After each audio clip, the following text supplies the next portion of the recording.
วิธีการสมัครบัญชีเทรดแบบง่ายๆเบิ่งคลิปนี้แล้วเฮ็ดตามได้เลยเนาะว้าสบายวดีเพื่อนทุกคนสำหรับในมื้อนี้ซึ่งค่อยจะมาสอนวิธีการสมัครบัญชีเทรดหรือว่า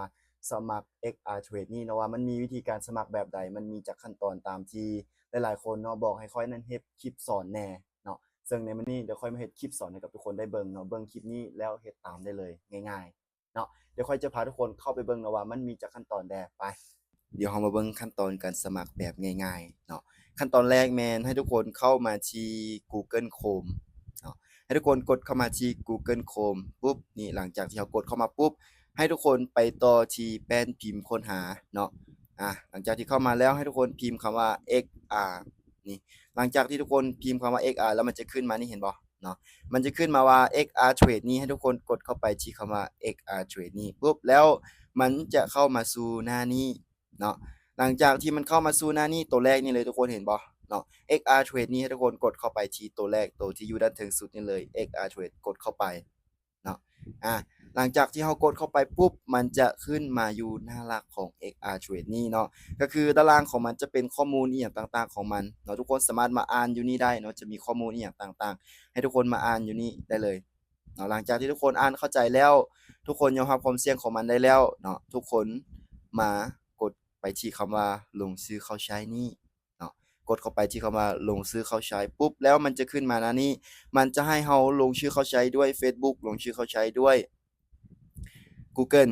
เนาะหรือว่าจะลงทะเบียนด้วยอีเมลเนาะทุกคนเนาะค่อยแนะนำให้ทุกคนนั้นลงทะเบียนด้วยอีเมลเด้อมันจะปลอดภัยกว่าเนาะก็คือเรากดเข้าไปที่การลงทะเบียนด้วยอีเมลเนาะแล้วตัวนี้ทุกคนหน้านี้ก็คือมันจะให้เราป้อนข้อมูลของเราใส่เนาะ 4ห้องนี่นะทุกคนห้องแรกแม่นให้เราใส่ Gmail ของเราทุกคนเนาะ Gmail โทรศัพท์ของเราเนี่ยเนาะแล้วก็ Gmail จะต้องเป็น Gmail ที่มีอายุ18ปีขึ้นไปเด้อทุกคนจึงจะสามารถสมัครได้เนาะและห้องที่2แม่นป้อนรหัสผ่านเนาะรหัสผ่านที่เราใส่เข้า BX เนาะใส่เข้า BX เนาะขออภัยทุกคนใส่เข้า XR เนาะลืมเนาะใส่เข้า XR เนาะแล้วก็ห้องที่3แม่นการยืนยันรหัสผ่านเนาะ ห้องที่3คือการยืนยันรหัสผ่านและห้องที่4แม่นรหัสเซิร์ชรหัสเซิร์ชนี่ทุกคนสามารถใส่ตามค่อยได้เดี๋ยวค่อยจะเอาใส่แหละเนาะหรือว่าทุกคนจะบ่ใส่ตามก็ได้เนาะแต่ว่าไผที่ใส่ตามค่อยแม่นมีสิทธิพิเศษเนาะก็คือมาเดี๋ยวค่อยจะป้อนข้อมูลของค่อยใส่ก่อนเนาะขออนุญาตป้อนข้อมูลก่อนเด้อทุกคน โอเคก็ถือว่าเราป้อนข้อมูลแล้วเนาะก็คือห้องแรกแม่นเราใส่ให้เราใส่ Gmail ของเราเนาะ Gmail อยู่ในโทรศัพท์ของทุกคนนั่นแหละเนาะแล้วห้องที่2ก็คือใส่รหัสผ่านเนาะรหัสผ่านเป็นรหัสผ่าน8ตัวขึ้นไปเนาะรหัสผ่านในการใส่เข้า BX ตัวนี้ทุกคนสามารถตั้งเองได้เนาะรหัสตัวนี้เนาะและห้องที่3ก็คือยืนยันรหัสผ่านเนาะก็คือยืนยันรหัสผ่านใส่แบบเก่ากับห้องที่2เนาะแล้วห้องสุดท้ายห้องที่4ก็คือเป็นรหัสเซิร์ชเนาะนี่เป็นรหัสเซิร์ชของข้อยเองคือ ทุกคนสามารถใส่ตามค่อยได้เลยเนาะหรือว่าจะบ่ใส่ตามก็ได้เนาะแต่ว่าไผที่ใส่ตามแม่นจะมีสิทธิพิเศษเนาะและสุดท้ายก็คือให้ทุกคนกดไปที่หมายติ๊กน้อยๆอยู่นี่นี่กดเข้าไปที่ตัวนี้นี่เนาะกดเข้าไปที่หมายติ๊กนี้ฉันยืนยันว่าฉันอายุ18ปีขึ้นไปและยอมรับนโยบายความเป็นส่วนตัวเนาะก็คือนโยบายทุกคนสามารถมาอ่านอยู่นี่ได้เนาะนโยบายของมันนี่เห็นบ่มันจะมีนโยบายต่างๆทุกคนมาอ่านอยู่นี่ได้เลยเนาะหลังจากที่เรากดหมายติ๊กตัวนี้ไปปุ๊บทุกคนเนาะ ให้ทุกคนกดเข้าไปที่คำว่าลงชื่อเข้าใช้ได้เลยเนาะกดเข้าไปที่ลงชื่อเข้าใช้ปุ๊บหลังจากนั้นเห็นบ่เนาะมันจะแจ้งไปหาGmail ของเราแล้วเนาะมันจะส่งข้อความไปหา Gmail ของเรา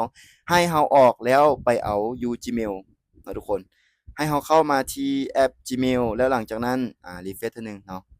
refresh แล้วมันจะแจ้งมานี่ทุกคนเห็นบ่เนาะ มันจะแจ้งเตือนมานี่เนาะ XR Trade ให้ทุกคนกดเข้าไปเห็นบ่แล้วหลังจากนั้นกดไปที่ปุ่มสีเหลืองนี่ตัวนี้เลยเนาะกดเข้าไปแล้วเราเลือกนะครับว่าเราจะนำไส้อยู่ตัวใดเนาะก็คือค่อยจะใช้อยู่ที่ Google Chrome เนาะกดเข้าไปที่ Google Chrome ปุ๊บเห็นบ่ก็ถือว่าสำเร็จเป็นที่เรียบร้อยเนาะก็ถือว่าตอนนี้เราสามารถสมัครบัญชีเทรดเรียบร้อยแล้วสมัครบัญชี XR Trade เรียบร้อยแล้วเนาะแล้วคลิปต่อไปแมนจะมาสอนวิธีการเปิดรหัส 2FA และวิธีการเปิดรหัสธุรกรรมเนาะก็คือมันจะเป็นรหัสความปลอดภัยนั่นเองให้ทุกคนติดตามรอเบิ่งได้เลยเนาะสำหรับคลิปนี้ค่อยก็หวังว่าจะเป็นความรู้ดีๆให้กับหลายๆคนเนาะแล้วก็อย่าลืมว่าทุกๆการลงทุนมีความเสี่ยงก่อนจะลงทุนก็ศึกษา แล้วหาความรู้ให้มันดีๆเนาะทุกคนสามารถฝึกเทรดเงิน Demo ได้ทุกคนเนาะมันจะมีเงิน Demo นี่ให้ 1,000 เห็นบ่มันจะมีให้แบบบ่จำกัดเลยเนาะก็คือทุกคนสามารถเอาออกมาแล้วก็ฝึกเทรดได้เนาะฝึกเทรดฝึกบริหารเงินในเงิน Demo นี่ก็ได้เนาะสำหรับคลิปนี้จะขอตัวลาทุกคนไปก่อนเด้อเนาะบ๊ายบาย